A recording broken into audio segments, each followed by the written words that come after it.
313।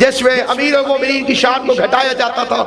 ابھی کتاب آپ کے لاہور سے چھپی ہے جس پوری کتاب میں 2 باتوں پر لکھا گیا ہے. ایک لکھی گئی ہے کہ رسول کو ابو طالب نے نہیں پالا تھا, کفیل محمد اس کتاب کا نام ہے, کفیل محمد, لاہوری سے پرنٹ ہوئی. زبیر ابن عبد المطلب نے پالا تھا. اس جھوٹ کو ثابت کرنے کی 500 صفحے کی کتاب میں کوشش کی. اور دوسری کوشش یہ کی گئی ہے کہ مرحب کا قاتل علی نہیں تھا بلکہ اسلمہ نے قتل کیا تھا مرحب. تو سامعین گرامی قدر, یہ کیوں کوشش ہے ہر جگہ سے علی کو مٹا دیا جائے؟ خدا کے لیے میں اور آپ اس ٹیم کا حصہ نہ بن جائے, کیونکہ Islam minus Ali is equal to 0. یہ فارمولہ ہے اسلام کا. اگر اسلام سے علی نکلے گا باقی کچھ نہیں بچے گا. یہ وہ مشن ہے جب باہر سے کہیں سے آیا ہوگا تو سب سے پہلے ضیاء الحق نے اسلامک آئیڈیالوجی کونسل میں بیان کیا تھا, مجھے اسلام چاہیے علی کے بغیر. شیعہ سنی علماء بیچارے چپ کر کے بیٹھے رہے. ہر کوئی تو اتنے ڈکٹیٹر کے سامنے نہیں بول سکتا, ان کی لسٹ موجود ہے, بڑے ٹاپ کے لوگ چپ کر کے بیٹھے رہے. ضیاء الحق کو کیا جواب دے, کیا کہا جا سکتا ہے؟ لیکن مولا نے اپنا کام جس سے لینا ہوتا ہے لے لیتے. وہاں ایک اہل سنت تھا, بریلوی تھا, عاشق علی تھا, خان سامہ تھا, رینک بھی کوئی بڑا نہیں تھا. چائے دے کر گیا, پتی نہیں ڈال کر گیا. اور جب ضیاء الحق نے تڑپ کے پوچھا یہ کیسی چائے ہے جو پتی کے بغیر ہے, تو اس نے کہا بے وقوف, جب پتی کے بغیر چائے نہیں ہو سکتی تو علی کے بغیر اسلام کیسے ہو؟ اس کے بعد ایک اہل سنت عالم دین تھے صاحبزادہ یونس شاہ کاظمی, وہ بھی ممبر تھے اسلامی نظریاتی کونسل کے. انہوں نے شور مچایا جس پہ انہیں وہاں سے نکال دیا گیا. بعد میں پھر انہیں کسی اور دور کے اندر اس غلطی کا اس کا ازالہ کیا گیا, انہیں دوبارہ ممبرشپ دی گئی. اور انہی نے یہ شعر پڑھا کہ تذکرہ اسلام بے ذکر علی ایک لفافہ ہے کہ جس میں خط نہ ہو. تو یہ ایک باقاعدہ موومنٹ تھی. اس موومنٹ کے بعد امیر المومنین کو سازش کے تحت قتل کیا گیا. شام کی گورنری کیوں دی گئی اسے؟ دوسرے دور خلافت میں اسے شام کا گورنر بنایا گیا. شام کے لوگ اتنے بے وقوف تھے کہ وہ معاویہ کو السلام علیکہ یا رسول اللہ کہہ کے سلام کرتے تھے, اور وہ چپ کر کے سنتا تھا اور کہتا تھا کہ مجھے ایسا کہو. شام پوری دنیا کا پہلا سکول سسٹم جہاں صبح سے لے کے شام تک پڑھائی ہوتی تھی. اس سے پہلے جتنے بھی سکول تھے یا جتنے بھی مدرسے کھل چکے تھے, ایون کہ یونان جیسے نے یہ فلسفہ دیا عمرانیات کا, اس مقام پر بھی جو سکول سسٹم تھا یا صبح ہوتا تھا یا شام ہوتا تھا, صبح سے لے کے شام تک. اور بیچ میں مفت روٹی ملے گی, علی کو گالیاں دو. بھوکا طالب علم, بھوکا بچہ, وہ مدرسے کے اندر ہے, اسے بھوک لگی ہے, باقی طالب علم کھانا کھا رہے ہیں, تو اگر اسے کچھ کہہ کے وہ مل جائے تو وہ کیوں نہیں کہے گا؟ یہ لوگ بڑے ہو کے حسین کے قاتل بنے.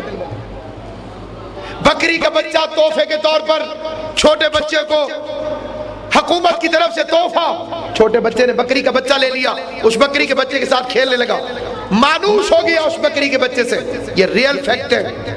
اس کے بعد ایک فوجی آیا معاویہ کا بھیجا ہوا, اس نے نقاب چڑھایا ہوا, اس نے بچے کو مارا, بکری چھین کے نکل گیا. ادھر یہ نکلا, ادھر اسی طرف سے دوسرا فوجی آیا, کہا تم کیوں رو رہے ہو؟ کہا بکری کا بچہ میرا چھن گیا. کہا گھوڑے پہ آیا تھا بندہ؟ اب بچے نے کہا ہاں. نقاب پہنی ہوئی تھی؟ ہاں. سفید رنگ کی بکری تھی؟ ہاں. ساری نشانیاں کنفرم کرنے کے بعد خدا نخواستہ نعوذ باللہ اس نے کہا ابھی ابھی میں نے علی کو جاتے ہوئے دیکھا ہے یہاں سے. اس بچے کے دل میں امیر المومنین کے خلاف بغض پیدا ہو گیا کہ علی نے میری بکری چھین لی, اور وہ تو اچھا ہے اس نے دی تھی, اور یہ اچھا نہیں ہے اس نے چھین لی. سامعین گرامی, اس سے بھیانک واقعات ہیں امیر المومنین کے خلاف بغض پیدا کرنے کے لیے جو شام میں پیدا کی گئی. تو اس 9 مسلموں کے خطے میں جان بوجھ کر معاویہ کو گورنر بنایا گیا, کیونکہ یہ جتنا مضبوط ہوگا اتنا ہاشمیوں سے دشمنی کرے گا. تو یہ حادثہ نہیں تھا, سوچی سمجھی سازش کے تحت آیا. این اس اس وقت جب امیر کا لشکر جانے والا ہے، امیر المومنین کو قتل کیا گیا اور اس میں 100 افسانے گھڑے گئے. کتاب نامی عورت ڈال دی گئی. جی عورت کے پیچھے یہ قتل ہو رہا تھا. حق البیت، اس بے غیرت کو یہ پتہ نہیں تھا عبد الرحمن ابن ملجم کو کہ علی کو ماروں گا تو زندہ نہیں رہوں گا. یا تو یہ کہو کہ شادی کر کے آیا تھا، پھر بھی بات کچھ سمجھ میں آتی ہے. امیر کو جمعے کے دن 21 رمضان کو جمعہ تھا، نماز صبح سے پہلے کوفے میں آ کر قتل کرنے والا بندہ وہ رشتے کی امید پر آیا تھا. نہیں، پھر اس کی رشتہ داری بتاؤ. کتام رشتہ دار ہے، قریبی، بنی امیہ سے تعلق رکھتی، اور وہاں پر امیر المومنین کے خلاف سازشیں اور سرداروں کو دعوت کہ 2 لاکھ دینار پیسے کے بدلے بندے کتنی جلدی بکتے ہیں. یہ آپ کے اور میرے تجربات میں آنکھوں کے سامنے ہے. کتنی جلدی لوگ وفاداریاں تبدیل کر لیتے ہیں، کیونکہ دین تو نہیں ہے. جب سیاست ہی سیاست ہے تو اس میں سارا مذہب تو پیسہ ہے.